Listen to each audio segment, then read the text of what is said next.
Brothers allege that they traveled to the year 2749 and made eerie predictions. The prospect of time travel has long captivated the human imagination.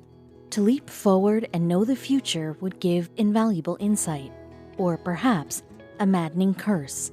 For most of us, jumping backward or forward in time only exists in fiction. But for two military brothers, their supposed trip to the year 2749 was very real, and it was nothing like Back to the Future or Doctor Who. Instead, it was a total nightmare. During World War II, brothers Duncan Cameron and Al Bielek were selected for a top-secret government study aboard the USS Eldridge. The brothers expected it to be secretive, but they couldn't have predicted the mind-bending nature of the study.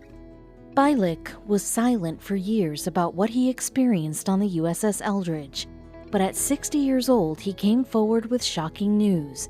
The Navy was developing a device that would make ships invisible to radar, and they'd been doing so for decades. This sounds far-fetched enough, but Bielek's next claim made the idea of an invisible ship sound totally plausible in comparison.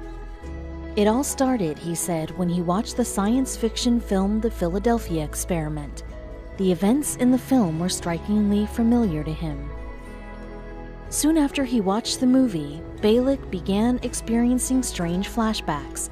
He knew intuitively that these flashes of another world weren't imaginary, but very, very real. They weren't visions, they were memories of a distant future. With that, Bielek claimed that the Philadelphia Experiment wasn't just a movie, but a real-life government experiment that he had unwittingly been involved with. At a conference in Texas in 1990, he came forward and finally told the entire story. Bielek said that a real-life version of the Philadelphia Experiment was conducted on the USS Eldridge back in the 40s while he and his brother worked on the ship. When a strange device was activated on the ship, multiple witnesses claimed that the ship was enveloped with a green-tinged fog. Before all hell broke loose, the ship vanished into thin air only to return 15 minutes later. Upon arrival, the crew began suffering from delirium and nausea, and those were the tame symptoms. Others were completely dismembered, and 5 sailors were reportedly found suspended in a metal flooring.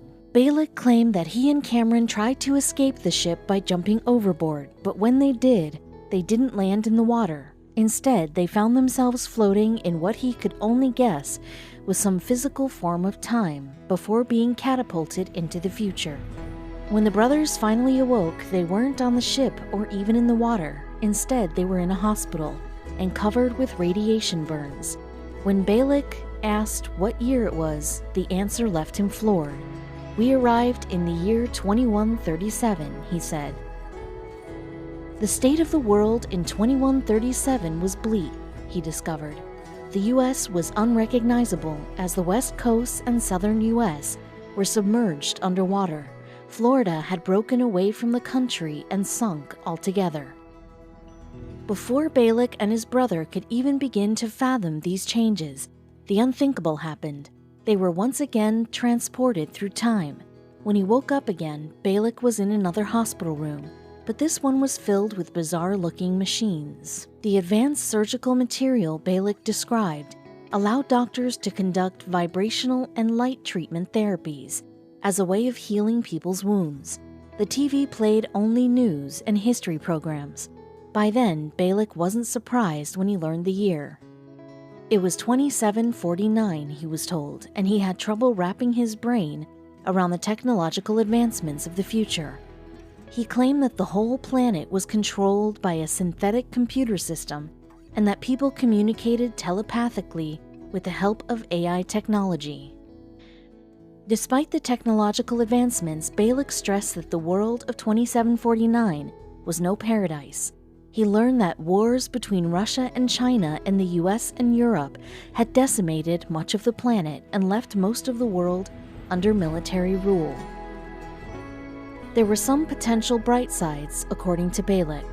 The concept of money was obsolete in 2749, and humans had mastered anti-gravity to the extent that entire cities floated above the surface. Before he and his brother could truly explore, however, they were transported once again. But this time they went back in time. When they landed, it was in Montauk, New York in the year 1984. Disoriented and confused, they were swarmed by Coast Guard patrols and taken to a secret location where they met a man named John von Neumann. What von Neumann told them was shocking. The brothers, he claimed, were involved in a top-secret government program called the Phoenix Project, and the true aim of the project was to, you guessed it, harness time travel. Unfortunately, von Neumann explained, the USS Eldridge was now stuck in an expanding hyperspace bubble that would eventually consume the Earth.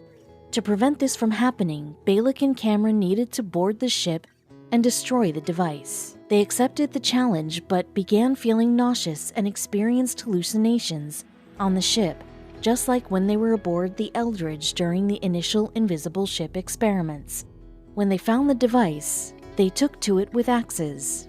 The next thing the brothers knew, they were once again in hospital beds, but this time their surroundings were familiar. They had been warped back to the 1940s, but were so confused about what they'd experienced that they kept their mouths shut for decades. It wasn't until a group of prominent scientists came forward with more sophisticated theories on time travel that Balick began speaking on the incident. But when he finally shared his story, concerning details about his past came to light. Balick had a shady past that immediately alerted skeptics. Apparently, Al Balick wasn't even his real name. He was born Edward Cameron in 1916. He tried to pass this off as yet another effect of the time travel, but the damage to what little credibility he had was done. In the end, Balick has been widely criticized for propagating whimsical fantasies as factual events. So many variations of his time-traveling adventures exist that it's hard to know what really happened, and each story is wilder than the last. One version has Balick and his brother escaping the 2700s through a wormhole. Another posits that Balick and Cameron were permanently separated in time. Scientists have no clue if time travel will ever be possible, but their studies of black holes bring us closer to understanding the mysteries of space than ever before. A black hole can be broadly characterized as a specific spot in space defined by an extremely high level of density. Past a certain limit, nothing, not even light, is capable of ever breaking away from a black hole's gravitational pull. This limit is what's known as the event horizon. Meanwhile, what exactly happens when an object travels past the event horizon is unclear, but it's believed that it will be elongated into a long, thin strand known as spaghettification. However, another theory has suggested another possibility entirely, but it hinges on the specific type of black hole being considered. For some time now, experts have suggested that there's a specific spot of limitless density residing within every black hole. Known as a singularity, this provides black holes with their immense pull of gravity. Singularities were once thought to be equivalent to one another, that they'd all lead to spaghettification. But in the 1990s, this thinking changed. During the earlier part of that decade, another type of singularity known as a mass inflation singularity was discovered. These were said to be found in huge rotating black holes, and they might not necessarily stretch approaching objects out like spaghetti. This being the case, a vessel, like, say, a spacecraft, could potentially travel through it, and who knows what might await on the other side. Meanwhile, the notion of a black hole can generally be traced back to 1784. This is when pioneering British astronomer John Michell detailed a rather primitive version in a letter. Michell envisioned a body in space about 500 times bigger than our Sun, which wouldn't allow light to escape. He termed such a theoretical body as a dark star, and he claimed that many might exist throughout the universe. Looking back today, certain aspects of Michell's work have proven to be remarkably accurate. But back in his own time, the scientific community was generally unmoved by his dark star declarations. Indeed, it wasn't until the 20th century that his works would once again be duly evaluated. In 1915, the theory of general relativity was published by German physicist Albert Einstein, ushering in a new way of astrophysical thinking. Along with many other things, Einstein's theory indicated the presence of black holes in the universe. And in the decades after its initial appearance, numerous thinkers have used the theory in consideration of these mysterious entities. By the 1960s, the theory of general relativity had entered into what some consider to be its golden age. This relates to the 15 or so years in which general relativity and black holes became widely popular scientific notions. During this time, thinkers such as Roy Kerr, Roger Penrose, and Stephen Hawking became well-known authorities on the subject. The notion of black holes has captured mankind's imagination, as evidenced by a number of fictional works published at the time. Even before the golden age of general relativity, a number of stories included primitive portrayals or descriptions of the entities. But as more came to be understood about actual black holes, elements of the fiction started to more closely resemble reality. Science fiction, however, tends to speculate by its very nature, and so writers of the genre are free to use black holes as a plot device, and have oftentimes done so. Indeed, a number of stories have referenced black holes as being a means of allowing characters to travel through wormholes. A wormhole resembles a tunnel which, in a manner of speaking, cuts through space and time. One might visualize this as a sort of shaft with two openings at either end, and each one is placed at a different point in time and space. In other words, a wormhole can be thought of as a shortcut from one point in the universe to another. Meanwhile, according to the theory of relativity, wormholes may well exist. Nothing has been proven, of course, but the ideas behind them have been incorporated within a number of fictitious works. Some examples include Joe Haldeman's novel The Forever War and Paul Preuss's The Gates of Heaven. More recently, Christopher Nolan's 2014 blockbuster Interstellar made use of the notion of wormholes and black holes. In the film, astronauts pass through a wormhole hoping to discover a distant planet for humans to inhabit. At one point, the protagonist even passes over the event horizon of a black hole. During Interstellar's development, physicist Kip Thorne was consulted so filmmakers didn't stray too far from the realms of scientific plausibility. But despite his input, the film is a work of fiction and scientific inaccuracies consequently crop up. However, the notion of a spacecraft traveling through a wormhole or a black hole might itself not be so ridiculous. In the wake of Interstellar, a doctoral student from the University of Massachusetts, Dartmouth, attempted to establish whether traveling through a black hole would be survivable. Indeed, in 2016, Caroline Mallory created a computer simulation to test the idea, and her findings suggest that it might actually be feasible, thereby opening up the possibility of hyperspace travel. One of Mallory's university professors is Gaurav Khanna, and in January 2019, he wrote an article for the media outlet The Conversation in relation to his students' work. In his piece, he explored whether, indeed, humans could travel through hyperspace. Black holes are perhaps the most mysterious objects in the universe, Khanna wrote. They are the consequence of gravity crushing a dying star without limit, leading to the formation of a true singularity. This happens when an entire star gets compressed down to a single point, yielding an object with infinite density. This dense and hot singularity punches a hole in the fabric of space-time itself, possibly opening up an opportunity for hyperspace travel. Khanna continued in his piece in The Conversation. That is, a shortcut through space-time allowing for travel over cosmic scale distances in a short period. However, expert consensus generally agrees that a body traveling through a black hole would be destroyed. Indeed, it would be strained, pulled apart, and compressed in the process of spaghettification. But as Khanna explained in his article, this might not necessarily occur in the case of every black hole. Specifically, if a black hole is of considerable size and rotates, then an object traveling inside might retain its integrity, Khanna said. This is due to the so-called mass inflation singularity that is found within. And as we've touched on before, this differs to the singularities that were once considered to be within every black hole. Mass inflation singularities do lead to a pull of gravity, but they cannot pull apart an object infinitely.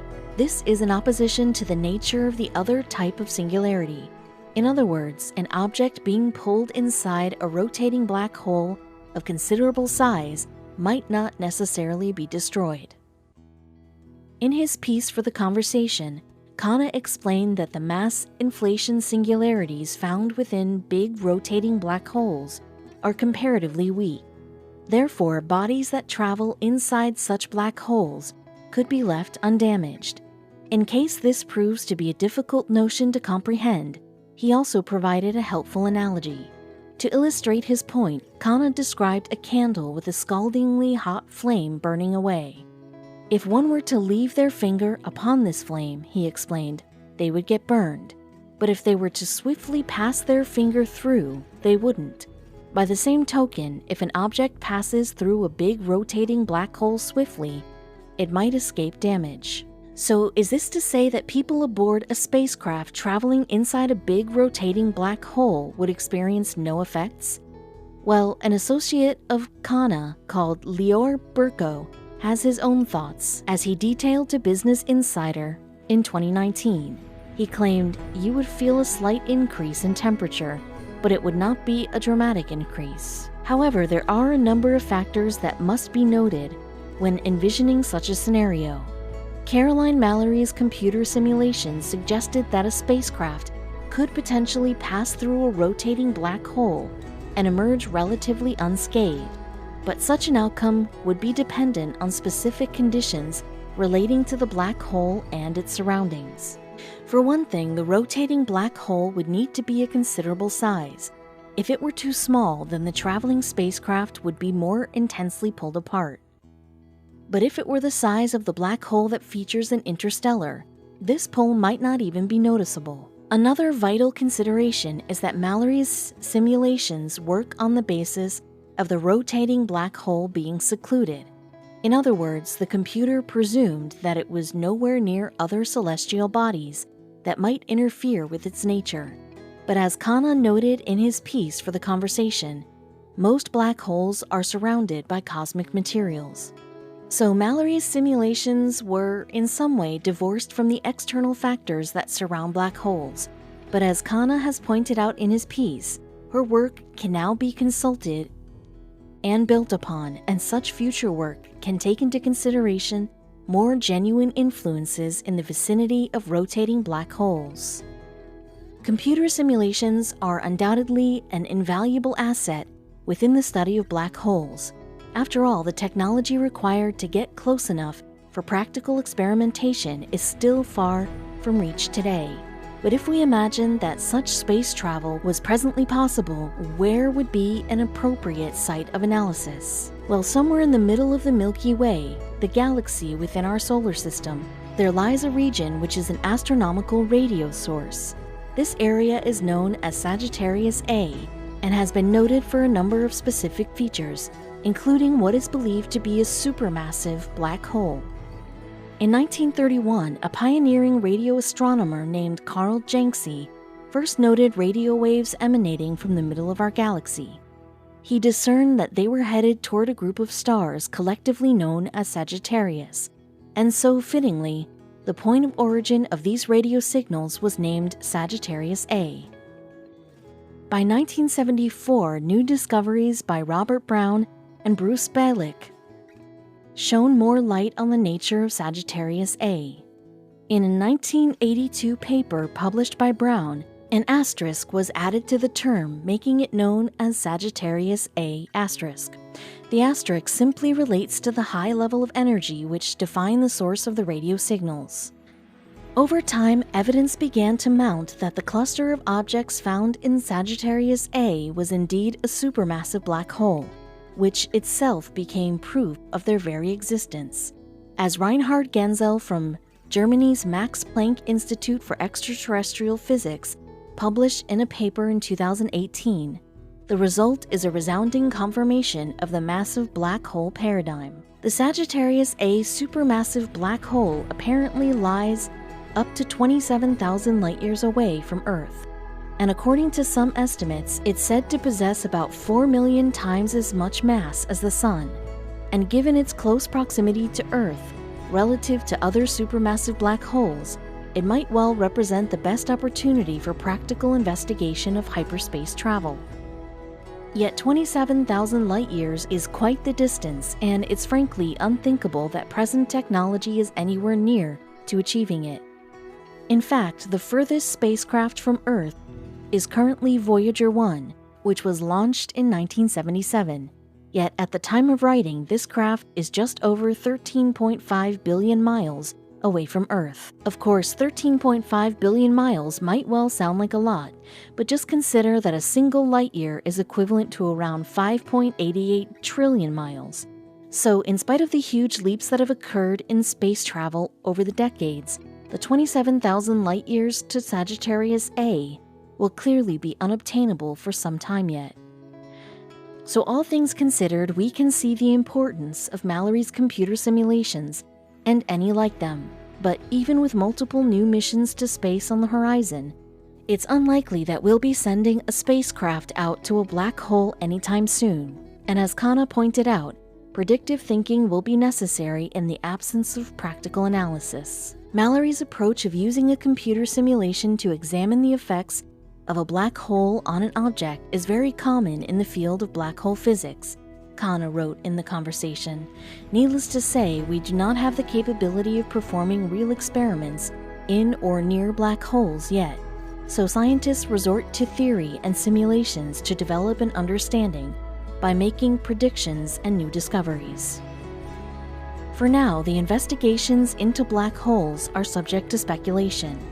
Yet computer simulations such as the one performed by Caroline Mallory might well help to make things clearer, and perhaps one day we'll know what lies beyond the event horizon, and maybe it'll lead to somewhere far, far away.